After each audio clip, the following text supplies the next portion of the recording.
থেকে বাদিকে নেমেই শিবডাঙ্গিতে যাওয়ার রাস্তা দিয়ে এখন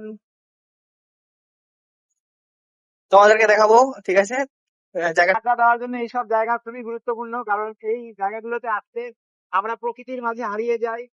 আর চারিদিকে শুধু সবুজ প্রকৃতি, নির্জন, গাড়ি ঘোড়ার আওয়াজ থাকে না, শান্ত পরিবেশ থাকে, খুবই ভালো লাগে আড্ডা দিতে। মনে হয় যে শান্ত একটা জায়গায় চলে এসেছি, এখানে কথা বলা, আড্ডা দেওয়া, গল্প করার জন্য, বেশ সময় কাটানোর জন্য খুবই ভালো। মন ভালো হয়ে যাবে এইসব জায়গায়। এটা খুব সুন্দর একটি প্রকৃতিতে ঘেরা, চারিদিকে আম বাগান আর পরিষ্কার পরিচ্ছন্ন রাস্তা, চারদিক পাকা পাকা আর জনমানব শূন্য, আরো ভালো লাগে এই জন্য। হাই গাইস, আমরা এখানে ঘুরতে আসছি সেই সুন্দর জায়গা, মাঠের মধ্যে, একটা গ্রামের মধ্যে, বাট খুবই গ্রাম, লোকালয় থেকে অনেক দূরে, কিন্তু 5G পাচ্ছে, এটা একটা আশ্চর্যের বিষয়। সূর্য, গাইস আমরা আড্ডা মারছি এখানে।